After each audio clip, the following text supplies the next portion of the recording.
the great historians of the Islamic period, Imam Maqridi wrote a book in which he studied all of the dynasties of Egypt, and he found that there were 3 hallmarks of the end of a society. And one of them was widespread corruption, rashwa, what he called the rashwa or rishwa. And then the second was the debasement of currency, when you begin to debase currency. Now, debasement of currency and corruption go together, you know, because gold, you know, when you give full measure in the currency, that's going to be reflected in the society. So the more the currency becomes debased, the more the people become debased. And the final thing he noted was high real estate prices. So those 3 things, he said, if you see those 3 things in a society, just, you know, 4 takbirat, you know, it's time to do a janazah for that culture. You know, now we're seeing in America, I would say 2 of them. The rashwa is still, it happens in very high places and in very low, but it's not a common occurrence for the average person. But certainly the other 2, the debasement of fractional reserve banking is based on the idea of debasement of currency because it doesn't have any real value.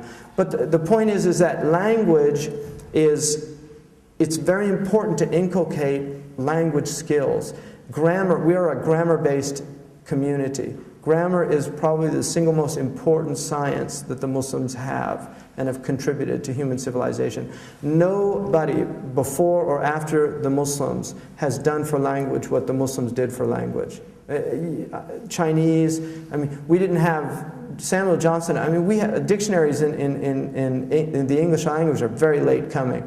The Muslims within 100 years were writing very serious dictionaries. You know, lexicons are extraordinary in the Muslim tradition. The preservation of language. Phonetics, which is a 19th century science in the West. Tajweed is basically phonetics. Points of articulation, the qualities of letters, all these things. We had the concept of sibilance, and this is all our tradition. So language preservation is at the root of the Islamic tradition. And language preservation comes with 3, what in the West was traditionally called the trivium. Now we're getting into ta'lim.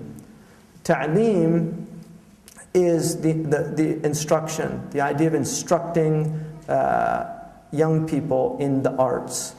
And the arts, in the West they call them the liberal arts because they freed the mind from certain natural habits of the mind. People appeal to emotion is a very easy thing. Demagogues use it all the time. Fear. I inherited a rhetoric textbook from my great-grandmother, Lillian Cummings, who was studied Bain's rhetoric in 1882 in Wichita Falls. And this is a high school textbook.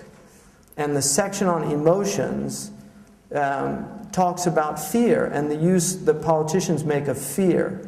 And how the listener has to be very wary of anybody that will use the fear tactic. And they use the politician as an example because civil liberties are often taken away from people because of the expediency of some fearful thing out there. So teaching young people these things, this is what Dorothy Sayers says in her extraordinary essay on the 7 liberal arts, is that in an age of propaganda, you have to have tools against the propaganda. And this is where learning rhetoric is very important, because rhetoric is the art of persuasion. Advertisements are based on persuasion. Advertise, right, is from a Latin word which means to turn your attention to, right? Adverse to. So when you're living in a society where everybody's trying to get your attention and they're using language, they're using images to do that, if you don't have young people that are skilled in interpreting the symbols. I mean, I'll give you one example. The iPod. Has anybody noticed that bizarre advertisement campaign by Mac, the iPod? There's a shadow. There's not a person, it's just a shadow. And then there's these, they've got the earplugs in. You know, and I'm just wondering if this is kind of, you know, you have a lot of these very clever people working in that industry, and it's kind of like that's the idea, is reduce these people to pods. You know, the pods where they're just shadow people that don't, there's no substance there. And we've got all these young people plugged into this stuff out there. It's quite frightening. I mean, really walking around in another world, in a completely different world from us. Constant stimulation. You know, I mean, music is one of the most powerful forces, which is why it was a major concern of Plato in the Republic, because of ethos theory and the impact that music has on the emotions and on the self. So that, you know, the idea of you know, teaching these arts, grammar, rhetoric, and then logic. Logic was an essential science in the Muslim classical tradition.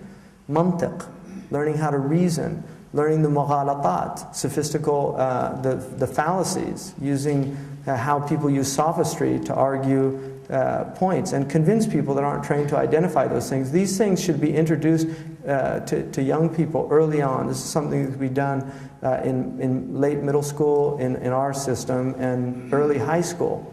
It's really important to train young people in these language arts.